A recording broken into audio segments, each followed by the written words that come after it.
Dr. Ivo Robotnik, or more infamously known as Dr. Eggman, the iconic mad scientist with an unquenchable thirst for world domination. From interstellar amusement parks to attempting to gain control of literal gods, Eggman seems to have cooked up as many evil schemes as Sonic collects rings. And despite his plans being foiled again and again by everyone's favorite blue rat, this guy truly never gives up, and you know what? I love that for him. However, not all of his attempts have been created equal. Some are sheer genius, while others are, well, let's just say he should have gone back to the drawing board several times over. So, which stand out as the best? Which are the worst? Welcome to Chowmix, and this...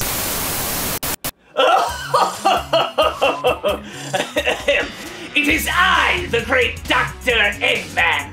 So I heard that this Chowmix person has the audacity to try and rank my brilliant schemes. Oh, this should be rich. Well, I guess this is my life now. Welcome to Chowmix, and today we're delving into the sinister mind of Dr. Eggman and ranking every one of his diabolical schemes on a tier list.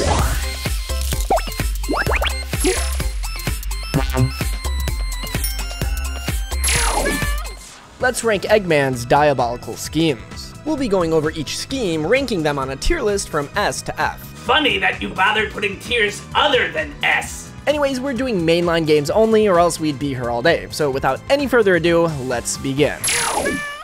To truly understand Eggman's progression, or sometimes regression as an evil genius, Hey now! we'll have to start all the way from the beginning, Sonic the Hedgehog 1. Sonic 1 takes place on South Island, a land of ancient ruins and treasure. Looking for the mythical Chaos Emeralds that could allegedly power any machine, including nuclear weapons and giant lasers, Eggman arrives to the island and begins wreaking havoc. Dr. Eggman's scheme in this game involves capturing innocent animals and turning them into robotic minions called Badniks. Using the Badniks, he attempts to collect and harness the power of the Chaos Emeralds to fuel his various mechanical creations to be used for world domination. Sonic's mission is to stop Eggman, free the animals, and collect the Chaos Emeralds before Eggman can use them for his nefarious plans. But Eggman does everything he can to stop the pesky rat by using a handful of handcrafted robots, usually piloted by the Doctor himself. Sonic eventually puts a stop to his scheme by defeating his creations, freeing his animal friends, and collecting the Chaos Emeralds before Eggman can, which, spoiler alert, is pretty much the outcome of every game. But it's the thought that counts, right?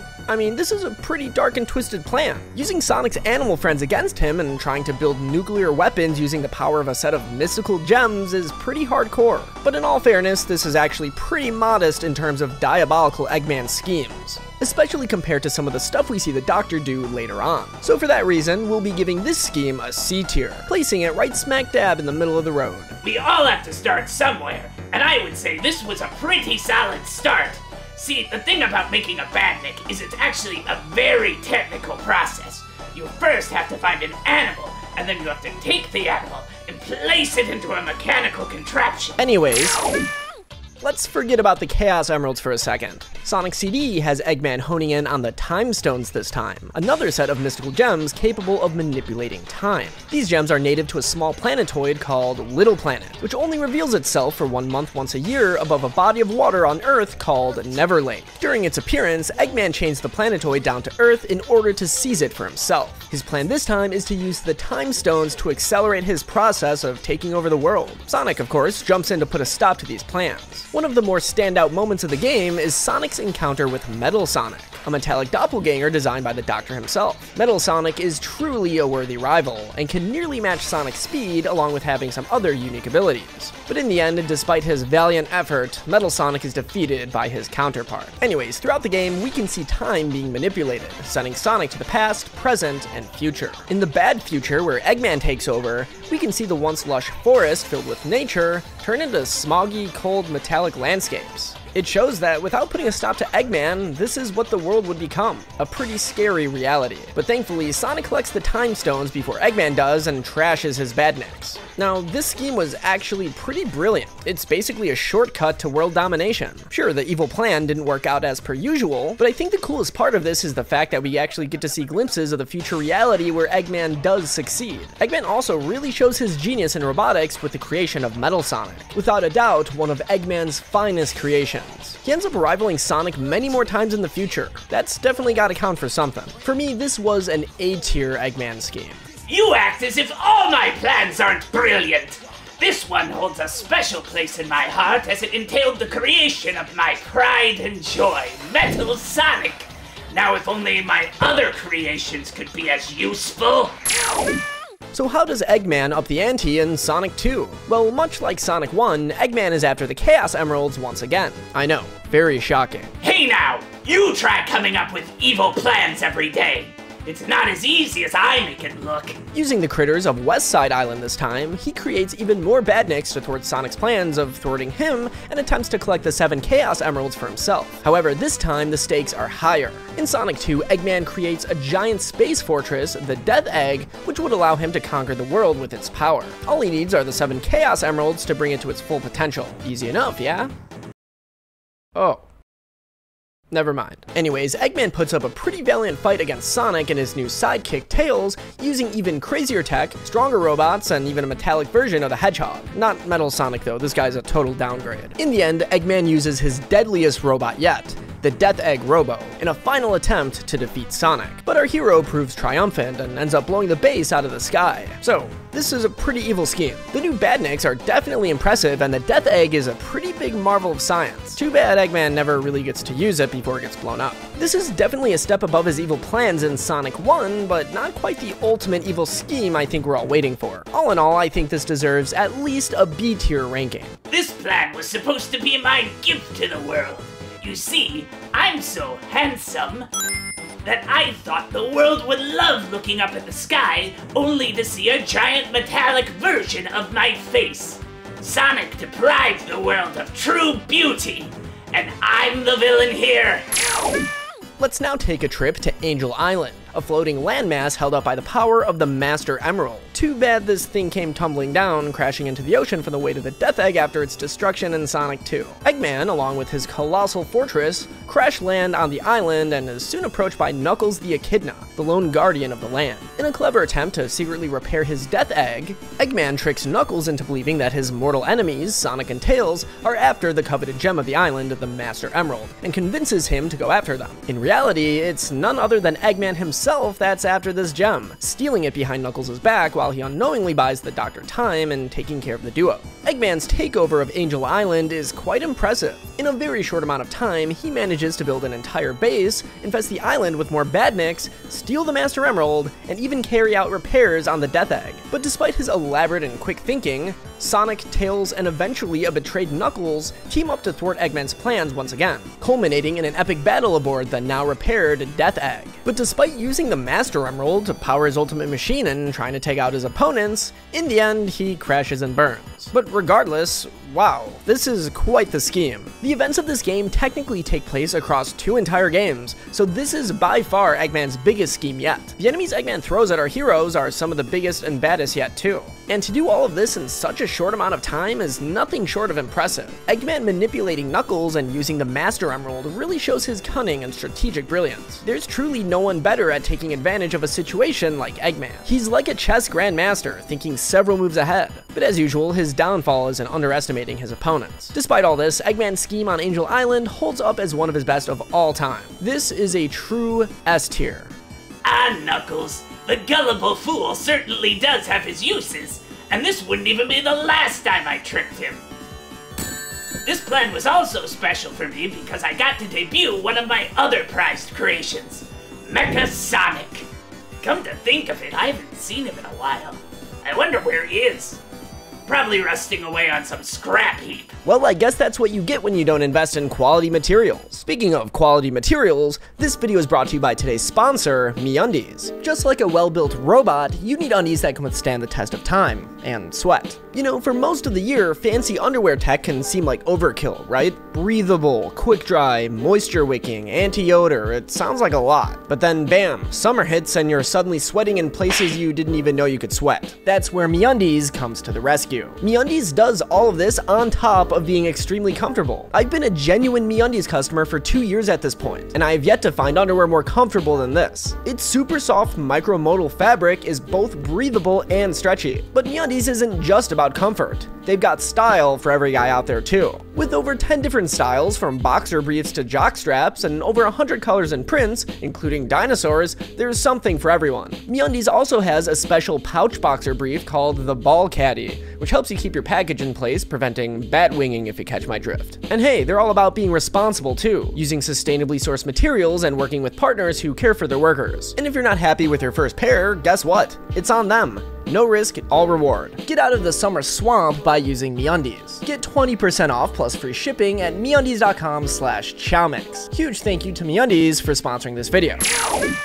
At this point, how do you go up from here? Well, in Sonic Adventure, Eggman attempts to revive and control an ancient water deity known as Chaos, who grows stronger with each Chaos Emerald it consumes. His plan is to unleash Chaos to destroy Station Square and build his own Eggman Land on its ruins. To facilitate this, he builds the Egg Carrier, a massive flying fortress equipped with advanced weaponry and laboratories for his experiments. He also deploys a series of very advanced and powerful robots to gather the emeralds for him. Throughout the game, he uses Chaos to battle Sonic and his friends, causing widespread destruction. He even manages to manipulate Knuckles into fighting Sonic and Tails again. But despite his efforts to harness Chaos's power, his plan ultimately backfires when Chaos becomes too powerful to control. Sonic, with the help of his friends and the positive energy of the Chaos Emeralds, managed to calm down Chaos and prevent the destruction of Station Square. Well, complete destruction, because this place is still absolutely trash. So sure, his plan failed like they usually do, but this scheme still manages to up the stakes to new levels by reviving an ancient god to do his bidding, even if he did eventually realize that he ordered more than he could handle. For these reasons, this plan earns an A-tier ranking. Boy, do I sure love releasing ancient eldritch gods into the world, and what a way to start! Chaos, the god of destruction. He certainly lived up to his name. He turned Station Square into a waterlogged pile of rubble. Although I didn't get to build the theme park I wanted, I did end up with a nice piece of waterfront property, so this is a win in my book. Now, Sonic Adventure 2 might not have Eggman reviving an ancient god to wreak havoc on the world, but honestly, what he manages to do here by himself isn't too far off from the wrath of a god. Discovering the legacy of his grandfather, Professor Gerald Robotnik, Eggman uncovers the Space Colony Ark and its secret research project, the Ultimate Lifeform, known as Shadow the Hedgehog. Eggman infiltrates Gun headquarters, where Shadow had been put in stasis for 50 years, and after his awakening, Shadow becomes obliged to assist the Doctor with his plan. Eggman's evil scheme this time is to use the Eclipse Cannon on the Space Colony Ark to threaten the Earth, forcing the world's leaders to surrender to his rule. As a demonstration of its power, he even destroys half of the moon. No big deal, right? I'm sure this won't have any effect on the Earth's rotation or climate or any of that jazz. Eggman uses Shadow the Hedgehog and Rouge the Bat to help him gather the 7 emeralds needed to power the Eclipse Cannon. His cunning use of deception and manipulation, again, is on full display, as he orchestrates not only his own teammates, but even our heroes on the other side to gather the emeralds for him. Eggman truly means business here, as he holds Amy at gunpoint and attempts to send Sonic to his death by ejecting him into space, all for the last Chaos Emerald. With all the emeralds finally in his possession, he prepares the cannon. But in a surprise twist, the Ark begins to fall towards Earth due to a secret contingency program set by Gerald Robotnik. You see, Eggman's grandfather became resentful to all of humanity after the death of his beloved granddaughter, Eggman's own cousin, Maria Robotnik. Gerald had secretly programmed the Ark to collide with the Earth after all 7 Chaos Emeralds were inserted into the Eclipse Cannon. Eggman is forced, for the first time, to actually team up with Sonic and friends, and together they attempt to put a stop to the world-threatening crisis. After all, without Earth, there'd be no world for Eggman to rule. This plan's complexity, high stakes, and dramatic narrative definitely make this one a personal favorite of mine. Eggman truly pulls off a Bond villain-level plot, complete with space lasers and world-threatening stakes. This is another scheme truly deserving of an S tier. This plan holds a special place in my heart, for it allowed me to look deep into my family history. Did I learn that my grandfather had a dark, resentful side? Sure, but what genius hasn't tried to destroy the world at least once? I don't think Tails has done that. Well, I guess he's not a genius then, is he? Him. Well, this plan also involved me discovering my grandfather's legacy, the ultimate life form, Shadow the Hedgehog.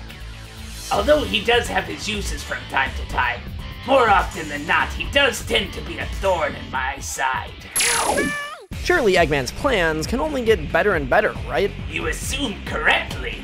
Well, I don't know about that, because in Sonic Heroes, Eggman sends out a letter to Team Sonic detailing how he'll be taking over the world in 3 days and even challenges our heroes to try and stop him. I'm sorry, but why would you advertise this to your mortal enemy known for stopping you at every turn? Make it make sense. Anyways, after literally inviting all of his biggest haters to witness his supposed ultimate weapon, it's revealed that this entire time, it was actually Metal Sonic pulling all of the strings. In fact, Eggman had been betrayed and imprisoned by Metal Sonic from the very beginning, and had pretty much nothing to do with this elaborate plan. So how did this happen? Well, Metal Sonic used his shape-shifting abilities, which he totally had this entire time, taking on the appearance of Eggman and even Sonic at one point. He eventually ends up copying the lifeform data of all of his opponents during their journey. Using this data, Metal Sonic transforms into Neo Metal Sonic and attempts to defeat all of our heroes at once. Neo Metal Sonic is eventually defeated by Super Sonic and company, but with pretty much no help from Eggman. He truthfully doesn't really do anything in this game except get completely bodied by Metal Sonic. I'm sorry, but this is a flat-out F-tier scheme. So I'm hearing a lot of Metal Sonic this and Metal Sonic that, but you're forgetting who created Metal Sonic. So by default, this plan would have to go up to like a high B, and no, I'm not taking any questions. Anyways, I'm sure that my next scheme will be highly ranked and fondly remembered for years to come. So next up is Sonic 06. Eggman's plan in this game, Sonic 06, is to revive Solaris, a god of time who had been sealed within the Princess of Soleanna, Princess Elise. Ultimately, he aims to harness Solaris' power to control space and time, giving him unparalleled dominion over the world. To achieve this, he kidnaps Elise multiple times, but is constantly thwarted by Sonic and friends. Most of Eggman's big plays here are a back and forth with Sonic, simply trading off who has possession of the princess. Time travel ends up being a pretty big plot device in the story too, and Sonic literally ends up having to go back in time because in the original timeline, Eggman and Elise exploded while on board Eggman's ship. Yeah, can't have that happening. And for the final nail in the coffin, it isn't even Eggman who unleashes Solaris. The Doctor pretty much ends up being the secondary villain in this game, being overshadowed by Mephiles, who ultimately ends up unleashing Solaris himself. If you really think about it, Eggman doesn't really do anything in this game. Sure, he tries to get something cooking, but he forgot to even turn on the burner. Unlike Sonic Adventure, where Eggman only lost control at the very end, I don't think he ever had control at any point in this game. Sorry, Doc. It was a cool concept, but for this one, it's gonna be a D tier. I will admit, I had a bit of a rough transition into this plan, but I also tried out a new look. Actually, the less we talk about this one, the better. Move on to my next brilliant scheme. Alright, Eggman, say it with me now. No more summoning gods to do your evil bidding. Oh, I've waited a long time for this! Oh. You're gonna summon gods to do your evil bidding again. Alright. In Sonic Unleashed, Eggman's evil scheme begins pretty damn strong. Within the first few minutes of this game, he's already deploying dozens of elaborate giant robots to defeat Sonic and shooting giant lasers into the Earth. This causes the planet to shatter into pieces and awaken the dormant beast, Dark Gaia, a primordial creature that feeds on chaos and destruction. Eggman's plan is to harness Dark Gaia's power to reshape the world into his own image. Using Dark Gaia's limitless energy, he would construct his very own Eggman Land atop a floating continent. This Eggman Land had always been a pipe dream, mentioned in previous titles like Sonic Adventure, but now a reality. Dr. Eggman utilizes this somewhat egocentric city to facilitate the beginnings of his global takeover. I've got to admit, this is a pretty dang impressive plan, besides, you know, being defeated by Sonic obviously. But I think there's a pretty glaring flaw that I'm surprised was overlooked. In summoning Dark Gaia, Eggman had pretty much fast-forwarded the life cycle of the Earth. You see, Dark Gaia is pretty much a world-erasing creature, responsible for resetting all life on Earth every 10,000 years. So with Eggman awakening Dark Gaia prematurely, sure, he'd be able to use his powers to create Eggman Land, but none of that really matters when Dark Gaia destroys the world now, does it? But despite this, Eggman's scheme here is pretty notable for its scale and the environmental devastation it causes. And Eggman's vision for a theme park city of destruction is like Disney World on steroids, but with a lot more lava and existential dread. This is definitely one of Eggman's best schemes, but it being less than completely thought out does hinder it a bit. Regardless, this is a super solid A tier. So what?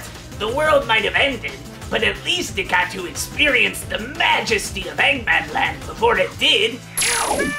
Sonic 4 has Eggman revisiting some of his older schemes, creating more powerful versions of his past robots. Could be worth a shot, right? But this plan feels more like a greatest hits compilation rather than something entirely new, lacking originality, especially with Sonic being more kitted out than ever. I don't really know how he expected this to work. While the updated robots definitely pose a challenge for his nemesis, they just aren't upgraded enough to stand a chance to the new and improved Sonic. You know, I said no gods, but I think maybe we swung the pendulum a little bit too far in the other direction. This is a bit too simple, isn't it? This plan certainly lacks creativity. Pretty much all the coolest things here, like Metal Sonic and the Death Egg Robo, have been done before. I'm afraid I'm gonna have to put this one into the D tier. Listen. Sometimes I just get tired. And inventing new schemes and robots day after day can get so tiring. Sure, these might have been recycled schemes, but that doesn't necessarily make them bad. Remember when Eggman managed to build Eggman Land? Well, imagine that, but on a more cosmic scale. Eggman's plan in Sonic Colors is as colorful as it is diabolical. In Sonic Colors, Eggman invades the alien planets inhabited by the Wisps, and enslaves them to harness their power for his interstellar amusement park, using their Hyper-Go-On energy to power a mind control laser. However, this whole shtick is under the guise of being remorseful, building the theme park as a way to atone for all the trouble he caused in the past. You sly doctor, you. However, throughout the game, Sonic frees the Wisps and thwarts Eggman's plans, but not without the Doctor putting up a good fight with his inventive rides and attractions. Sonic eventually learns that the mind control laser, being powered by the imprisoned Wisps, would soon be used to take control of the minds of everyone back on Earth. But in a surprising twist of events, the wreckage of the first boss that Sonic defeats wedges its way into a critical piece of the mind control laser. Eggman attempts to fire it, but this damage caused the laser to malfunction and the theme park begins to collapse on itself. In a climactic final battle, Sonic and Eggman, piloting a robot made from Wisp powers, battle amidst the destruction. But of course, Sonic comes out on top with the help of the Wisps. This is definitely one of Eggman's more whimsical schemes, and definitely a very impressive feat. The scale of the amusement park is greater than any dedicated Eggman-centric base he's ever built before. Eggman's plan here is basically Willy Wonka going off the deep end. It isn't the darkest, most evil plan, but it's a good one nonetheless. This one can go into the B tier. What can I say? I like theme parks, especially ones that lead to world domination.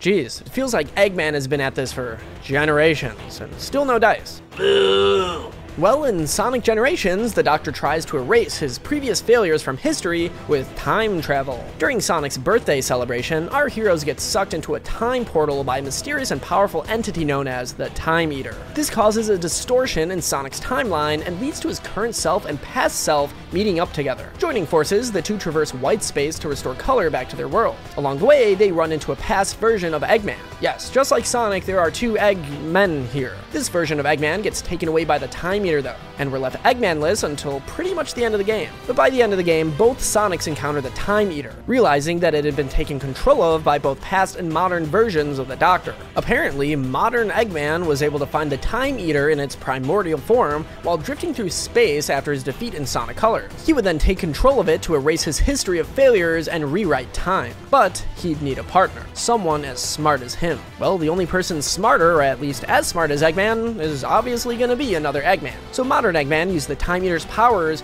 to retrieve a version of himself from the past, classic Eggman. This is why we see him get taken away by the Time Eater earlier on in the game. Using their combined genius, they modified the Time Eater to gain full control of its powers. But unfortunately, it still wouldn't be enough to take on not only Sonic, but two Sonics at once. Thus, the two Super Sonics would defeat the Time Eater and restore everything to its rightful place in the timeline. Even though Eggman has meddled with time before, like in Sonic CD and Sonic 06, this scheme still manages to feel really original. And honestly, this was a pretty good idea in theory. Can't beat Sonic? Well, just erase the spots in history where you won. Bam, simple as that. Gotta love the Doctor for taking supernatural shortcuts to victory like this. This one's an A tier. Things get a little bit confusing when you involve multiple me's. Tell me about it.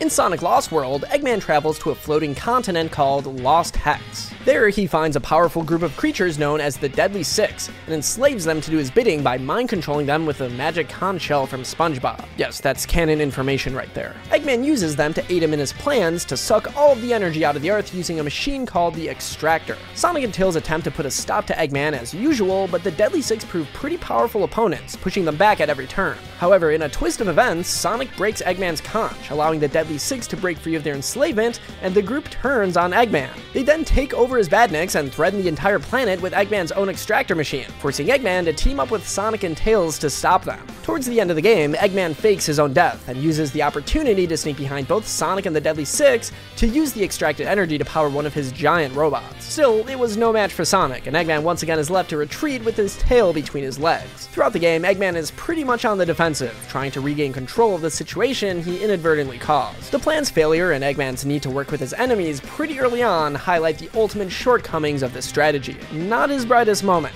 This is an unfortunate D tier. Okay, so maybe relying on a magic conch shell for world domination wasn't the best idea, but how could I have known that the Zeddy wouldn't want to be enslaved? I mean, the Eggman Empire offers excellent benefits. You get one 15-minute break every 25 years, we have team-building enslavement camps, we have 24/7 work weeks, and we also offer excellent dental. In Sonic Mania, Eggman returns to Angel Island after detecting the energy wave of a new mystical gemstone known as the Phantom Ruby. His group of robots quickly retrieve it, right after Sonic and Tails arrive to the scene. Upon collecting this gem, reality begins to distort, and the group of average Eggman robots transform into the powerful group known as the Hard-Boiled Heavies after gaining free will. Throughout the game, Eggman and the Hard-Boiled Heavies are able to use the Phantom Ruby to create powerful illusions and alter reality. With this power, Eggman takes over and colonizes Little Planet once again, and builds an enormous fortress known as the Titanic Monarch. Sonic and friends are quick to take down this fortress, but the Phantom Ruby pulls both our heroes and Eggman into a mysterious dimension. Here, the leader of the Hard-Boiled Heavies takes the Phantom Ruby for himself and betrays Eggman. After transforming into a powerful form, he's eventually stopped by Super Sonic. Again, we have Eggman being betrayed by one of his own minions. He's really gotta stop falling for this man. But overall, this was a pretty clever scheme. I'm always a fan of Eggman digging up old and powerful relics and using their supernatural powers to his advantage. The Phantom Ruby was especially interesting and allowed Eggman to do some pretty neat stuff. Definitely a solid game plan. This one's an A tier.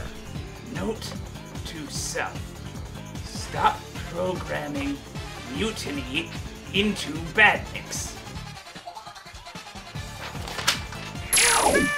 Yes, the Phantom Ruby was pretty interesting, wasn't it? Well, apparently so, because Eggman's next scheme also utilizes this mystic gem. This time implanting the Phantom Ruby into a mercenary with a lust for revenge known as Infinite. Using Infinite as his right-hand man, Eggman would go on to launch a full-scale attack, destroying an entire city to lure out Sonic. Upon arrival, Sonic gets the stuffing beat out of him by illusions of his past enemies. That is, until the one creating these illusions, Infinite, gets in the final blow and takes him prisoner. 6 months go by with Sonic in captivity. During his incarceration, the entire world falls under Eggman's control. Well, almost the entire world. Sonic's friends form a rebel group known as the Resistance to reclaim the world from Eggman's control. They fight to maintain and eventually expand the 1% of the world out of Eggman's regime. Eventually, the team frees Sonic from his imprisonment and conducts missions to do exactly this. But Eggman attempts to thwart the Resistance efforts by using Infinite as well as plenty of powerful robots and machines. During the decisive battle at the end of the game, which leads into an all-out war between Eggman's Empire and the Resistance, Infinite uses the Phantom Ruby to create a false sun,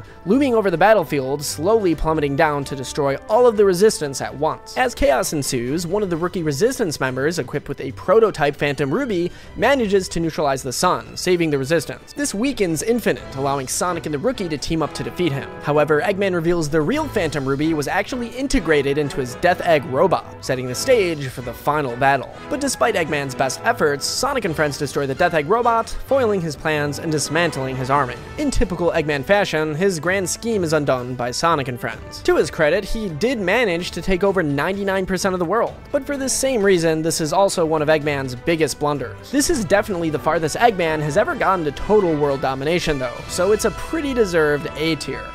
The world was so much happier when I was in charge, and then the Resistance came and messed it all up. Sure, the population was 99% enslaved, and sure, pollution was at an all-time high, but I was happy, and that's what really matters.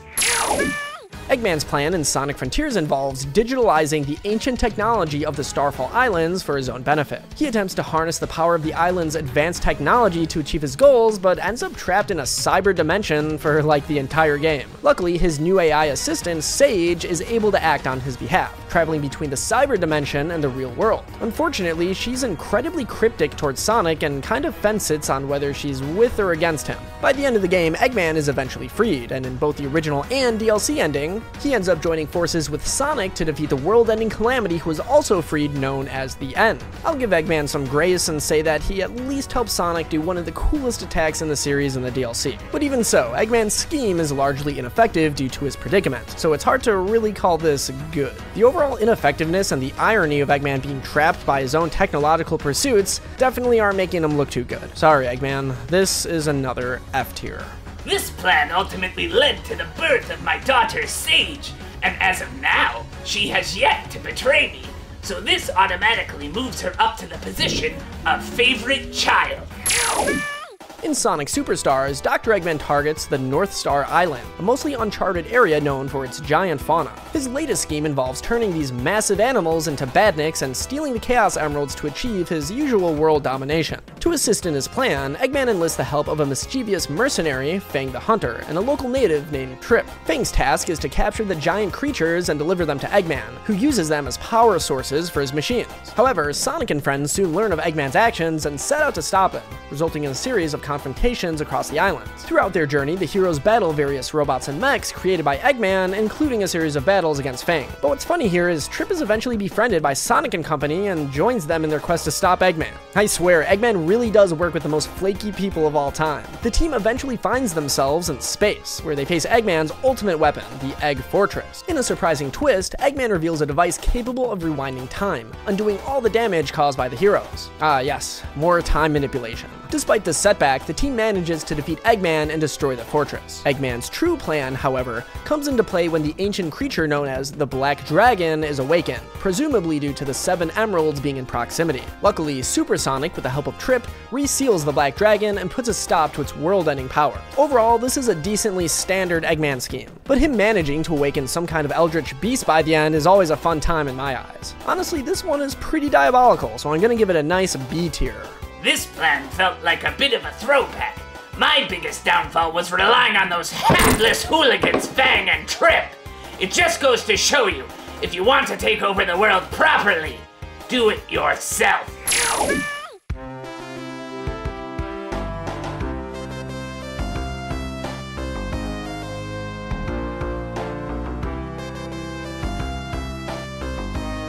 Now, while most of Eggman's plans do end up failing, it's the thought that counts, right? And to be fair, you can't win them all. Even so, some of these plans obviously ended up being pretty dang diabolical. Eggman, when he really puts his mind to it, is definitely a force to be reckoned with. It just goes to show as long as you keep at it, you'll eventually get a few winners. But then again, maybe we shouldn't be getting our life advice from a world domination obsessed supervillain. Well, hopefully you agreed with most of the entries on the tier list.